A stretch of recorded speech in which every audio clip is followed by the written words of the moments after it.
There is no single magic pill to getting rid of your stubborn belly fat, but you can make sure you're covering all the bases to make sure you're always moving in the right direction, which in turn will make you lose your stubborn belly fat faster. Tip number 1, if you just take away one thing from this video, this is it. Prioritize getting adequate and quality sleep every night. If you want to have any chance at losing your stubborn belly fat, then this is your starting point. It's your lowest hanging fruit. This part is so crucial that even if I give you the best diet advice and the best workouts on the planet, and I will, but if you don't get this part right, you're not gonna get results. Any successful weight loss transformation starts and ends here. Full stop. And if that's news to you, that's a very good indicator why you are where you're at today. And also, if you eat like a butt and live a sedentary lifestyle. But we'll get to that in a second. Now, let's look at some revealing stats because numbers don't lie. Studies show that 35% of American adults sleep 7 or fewer hours per night. Why is 7 hours so important? Well, according to research, lack of sleep has a direct connection to weight gain, type 2 diabetes, and raises your risk of developing heart disease. Sleep deprivation is so detrimental that the World Health Organization has officially classified nighttime shift work as a probable carcinogen. According to Dr. Walker from the book Why We Sleep, insufficient sleep, roughly defined as less than 7 hours per night, moves every health metric in the wrong direction. Some of the negative side effects include increased insulin resistance, a primary cause of type 2 diabetes and a concern in pre-diabetes. It increases next day hunger and reduces feelings of fullness after eating. It drives more food consumption and worse food choices. Sleep-deprived people are just more likely to reach for junk food, especially high-carb and sugary foods. Sleep deprivation makes it harder to lose weight as the body is likely to burn more muscle and hold on to fat while dieting. The complete opposite of what you want. It raises blood pressure and significantly increases the risk of a heart attack and compromises the immune system. It negatively impacts emotions and mood. It raises the risk of depression and anxiety and increases the risk of cancer and Alzheimer's. All those things are caused by insufficient sleep, which again is less than 7 hours per night. Another experiment compared people who slept for 8.5 hours versus 5 to 6 hours of sleep per night for 10 nights. Not surprisingly, the short sleeping group ate around 300 more calories per day. What's crazy is similar changes occur on 4.5 hours of sleep in just 4 days, not 10. Now, an extra 300 calories per day doesn't sound like a lot, but it could easily add up to 20 pounds of weight gain in a year. That alone could explain your inexplicable weight gain. Here's more.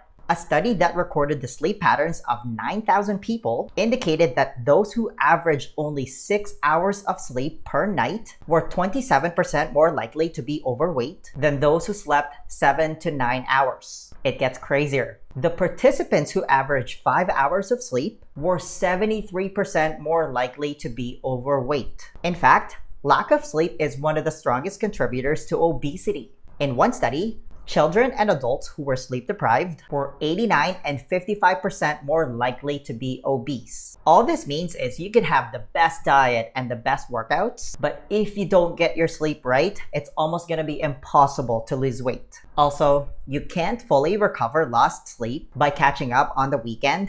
That's not how it works. It's not as simple as treating your body like a rechargeable battery. The brain can never recover all the sleep it's been deprived of.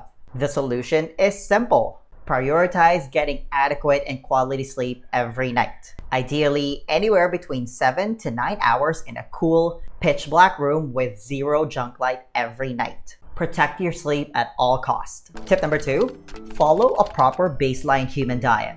We evolved as human beings 2.5 million years ago. We're still genetically identical to our Paleolithic ancestors, and they were all naturally lean and strong. And they didn't suffer from modern Western diseases like obesity, diabetes, cancer, or cardiovascular disease. And we still see this in some of the last remaining hunter-gatherers. It only makes sense that we base our diet around how they ate. So here's a few simple guidelines to adhere to, regardless of whatever diet you're following. If you just follow these tips, I'm willing to bet a lot of money that you're gonna lose your stubborn belly fat for good. Now, let's talk big picture stuff first. We evolved to eat animals and some plants. Given the choice, our ancestors always preferred animals because it gives the human body all the essential vitamins and minerals it needs to thrive. We are what's called opportunistic omnivores. With that in mind, let's dive into these guidelines. First, eat single ingredient, minimally processed, nutrient-dense foods. We're talking eggs, steak, organ meat, which is the most nutrient-dense part of the animal, as well as fish, seafood, avocado, berries, and even raw honey. I'm talking about whole food. Basically, eat food that you normally see in the wild. This is why you should never eat highly refined foods like breakfast cereal. I mean, have you seen the ingredients list on a box of cereal or granola bar? Next, prioritize getting adequate and quality protein for every meal. Aim to eat 1 gram per pound of ideal body weight. So if your ideal body weight is 150 pounds, for example, you want to eat 150 grams of protein per day. It's important to prioritize getting adequate and high quality protein from animals and animal products because it gets broken down into essential amino acids, which is the building blocks of life. It literally becomes the raw materials the human body uses to build and rebuild itself, which means your body needs adequate and high quality protein to function optimally. And when your body is functioning optimally, that is the only time it'll tap into your fat stores, including your stubborn belly fat, and burn it for energy. You need to give it the signal that it's thriving. High quality protein from animals and animal products is also the most satiating macronutrient. It's the proverbial off switch to your cravings. And research back up prioritizing protein for weight loss. This study shows that increasing daily protein intake from 15% to 30% resulted in 440 calories less consumed per day, which led to an average weight loss of 11 pounds in 12 weeks just by eating more protein. Imagine eating more and losing weight at the same time. It's the best deal. Next up, don't drink your calories. What you stop eating has far more impact to your health than what you start eating, or for this instance, drinking.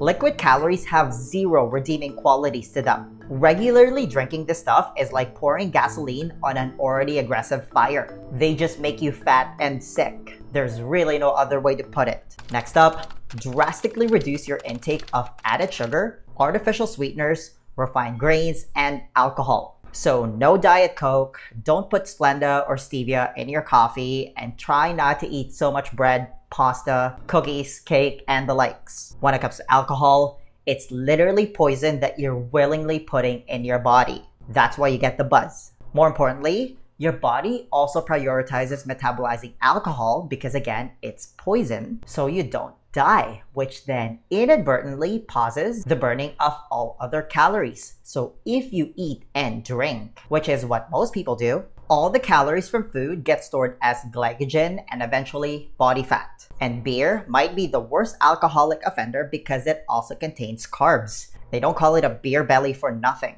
Lastly, follow the 90-10 rule. Follow the aforementioned dietary guidelines 90% of the time and have a treat responsibly with the other 10%. And if you want a proven step-by-step plan on how to put this all together, you can book a free consultation to join the Fat Loss Accelerator VIP program by clicking the link in the description and comments below. Tip number 3, take a break from eating. At any given time, you have at least 100,000 calories worth of stored energy in the form of body fat waiting to be used. That is what it's there for. It's not just there for looks. Think of it as granola bars strapped all over your body. So when you take a long enough break from eating, your body, being the supercomputer that it is, will notice that there's no food coming in and it doesn't want to die. What it does is nothing short of remarkable. It starts tapping into your stored energy to fuel your body. but it does it in 2 stages. First, it uses up stored glycogen in your muscles and liver. You have about 2,000 calories worth of stored energy there. After that, your body starts tapping into your almost unlimited fat stores and burns it for energy. And this process is mainly controlled by the storing hormone insulin. It's the hormone that controls your body weight. The problem is, we've been taught to do the complete opposite. We're told to eat all day. We snack in between meals. The average person has a 15-hour eating window. So we're not really giving our bodies any reason to tap into our stored energy. And this is one of my all-time favorite questions to ask. What do you think will happen if you take a break from eating? You're gonna lose weight. A lot of weight. This is more commonly known as time-restricted eating or intermittent fasting. And the minimum effective dose, in case you're wondering, is a 16-hour fast. And the earlier you finish eating, the better it is for your circadian health, because we evolved to do everything during daylight hours. Ideally, you're only eating 2 to 3 meals, prioritizing protein for every single one of those meals during your 8-hour eating window. That is literally the best diet plan for weight loss, bar none. Now, during your fast, if you want to empty out your glycogen stores and get into fat burning faster, you need to follow this next tip. You need to move. Going back to our Paleolithic ancestors, they regularly walked 4 to 7 miles every day. They also swam, climbed trees, lifted heavy rocks. They sprinted for short periods of time when they were hunting or being hunted, and did other inherent human movements. Basically, they were always moving.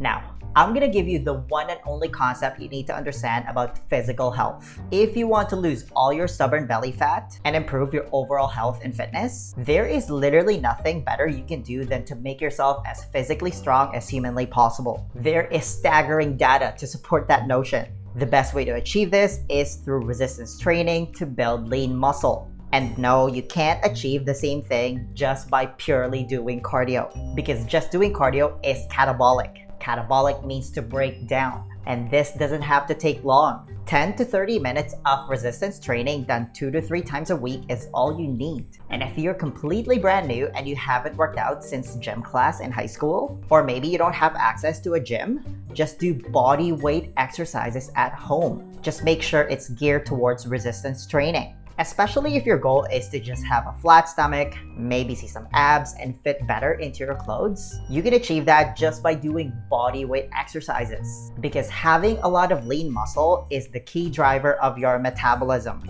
It's your metabolic currency. The more muscle you have, the more calories you burn at rest. Now, just as important is you want to avoid prolonged periods where you're completely sedentary, because nothing shuts down your fat-burning metabolism faster than prolonged periods of stillness. It's really not that far-fetched to say that sitting is the new smoking. It's really that bad for you. So the best remedy for a sedentary lifestyle is to set a goal of walking 8 to 10,000 steps every day, spread throughout the day. You need to move. You're not a tree. Tip number 5, don't have 0 days. This is the key for everything to work. A 0 day is where you do absolutely nothing towards your goal. Think of life as binary. Either you're right, which is a 1, or you're wrong, which is a 0. Either you're doing something, a 1, or not, a 0. The idea of no 0 days is to do something every day that moves you towards your goal, to build up a string of 1s instead of 0s. For example, if life happens and you can't make it to the gym, people just tend to give up and consider their day a write-off. And that's where the problem starts. Because once you accumulate 2 to 3 days of doing nothing, it's so much easier to just give up entirely. So the way to make real, lasting change is to make sure you never have a 0 day. Strive for a string of non-zeros. Do 1 push-up. Eat 1 healthy meal, walk for 10 minutes, and go from there. Now, if you enjoyed this video, then you don't want to ignore this one. I'll see you there.